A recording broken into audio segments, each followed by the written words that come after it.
নমস্কার বন্ধুরা, আমাদের চ্যানেলে আপনাদেরকে স্বাগত জানাই। চলুন শুরু করা যাক। বন্ধুরা, এই পৃথিবীতে যদি কিছু চিরসত্য থাকে তা হলো মৃত্যু, যার থেকে মুক্তি নেই ধনী অথবা দরিদ্রর। কিন্তু আপনারা জানলে অবাক হবেন, আমাদের শাস্ত্রে মোট ৮ জন চিরঞ্জীবীর কথা বলা আছে। মত ভিন্নান্তরে এটি ৭ও কোনো কোনো ক্ষেত্রে, অর্থাৎ যারা আজও আমাদের মধ্যে সশরীরে বর্তমান রয়েছেন। চিরঞ্জীবী শব্দটি ভাঙলে এরকম দেখা যাবে চির অর্থাৎ স্থায়ী এবং জীবী অর্থাৎ জীবন্ত এর সংমিশ্রণ। এটি অমরত্বের অনুরূপ, যা প্রকৃত অমরত্বকে বোঝায়। এই প্রসঙ্গে পুরাণে একটি শ্লোক আছে, যেটি হলো অশ্বত্থামা বালি ব্যাস হনুমানশ্চ বিভীষণ কৃপাচার্য চ পরশুরামম সপ্তাহিত চিরঞ্জীবিয়ানাম। ৭ চিরঞ্জীবী সম্পর্কে জেনে নেওয়া যাক, চলুন। অশ্বত্থামা। দাপর যুগে যোদ্ধা অশ্বত্থামা ছিলেন মহান গুরু দ্রোণাচার্যের পুত্র এবং দুর্যোধনের পরম মিত্র। ভগবান শিবের সমান বীরত্বের অধিকারী এক পুত্র লাভের জন্য দ্রোণাচার্য ভগবান শিবকে সন্তুষ্ট করতে বহু কঠোর তপস্যা করেছিলেন। অশ্বত্থামা তার কপালে রত্ন নিয়ে জন্মগ্রহণ করেছিলেন, যা তাকে রোগ, অস্ত্র ও সর্প দংশন থেকে সুরক্ষা প্রদান করত।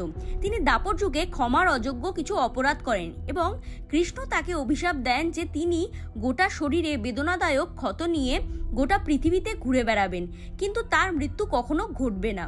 তার শরীরের ক্ষত কোনোদিনও পূরণ হবে না এবং তিনি এই পৃথিবীতে কখনোই কোনো কিছুই স্পর্শ করতে পারবেন না। লোকমুখে শোনা যায়, মধ্যপ্রদেশের আসিরগড় কেল্লায় অবস্থিত শিব মন্দিরে তিনি আজও রোজ ভগবান শিবের পুজো করতে আসেন। অশ্বত্থামা অপেক্ষায় আছেন কল্কি অবতারের, যার দর্শনে এবং সহায়তায় তিনি মুক্তি লাভ করবেন।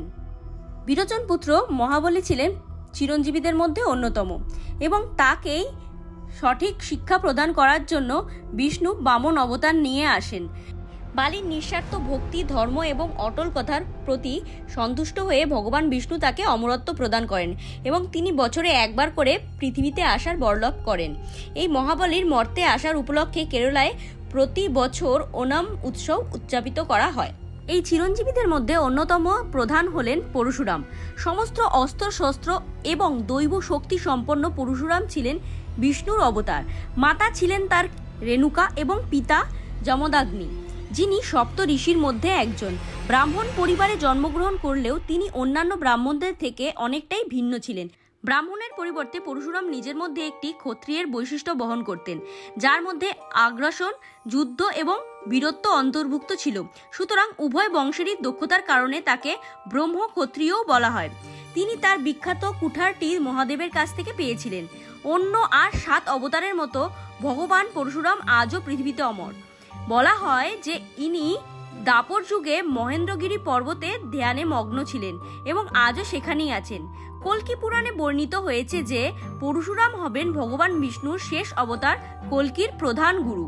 এই ৭ চিরঞ্জীবীদের মধ্যে অন্যতম শ্রেষ্ঠ ছিলেন হনুমান। হিন্দু ধর্মীয় গ্রন্থ অনুসারে শিবের ১১তম রুদ্র অবতার হনুমান অঞ্জনা এবং পিতা কেশরীর কোলে জন্মগ্রহণ করেছিলেন। হনুমানের জন্মে বায়ুর ভূমিকা ছিল বলে হনুমানকে বায়ুপুত্র বলা হয়। ভগবান শ্রীরাম ইহলোক ত্যাগ করবার আগে হনুমানকে এই ইহলোকেই অমরত্বের আশীর্বাদ করে যান, যাতে তিনি এই লোকের ভক্তদেরকে রক্ষা করতে পারেন। বলা হয় এখনো প্রতি ৪১ বছর অন্তর হনুমানজি শ্রীলঙ্কার মাতঙ্গ গোষ্ঠীকে ব্রহ্মজ্ঞান প্রদান করতে আসেন। কলিযুগের শেষে যখন পৃথিবীতে পাপ অত্যাধিক বেড়ে যাবে, তখন হনুমানজি কল্কি রূপে অবতারিত রামের দর্শন আবার করবেন এবং নিজের কার্য সম্পন্ন করবেন। এছাড়াও এই ৭ চিরঞ্জীবীর মধ্যে কৃপাচার্য এবং মহর্ষি বেদব্যাসের নামও উল্লেখযোগ্য। বলা হয়ে থাকে কলিযুগের শেষে এই ৭ চিরঞ্জীবী একত্রিত হয়ে কল্কির সাহায্য করবেন কলির বিনাশ ঘটাতে। তার মানে বুঝতেই পারছেন যে কতটা শক্তিশালী হবে এই কলি। আজকের ভিডিওটি আমার কেমন লাগলো আপনাদের? যদি ভালো লেগে থাকে তাহলে চ্যানেলটিকে সাবস্ক্রাইব করে পাশে থাকবেন।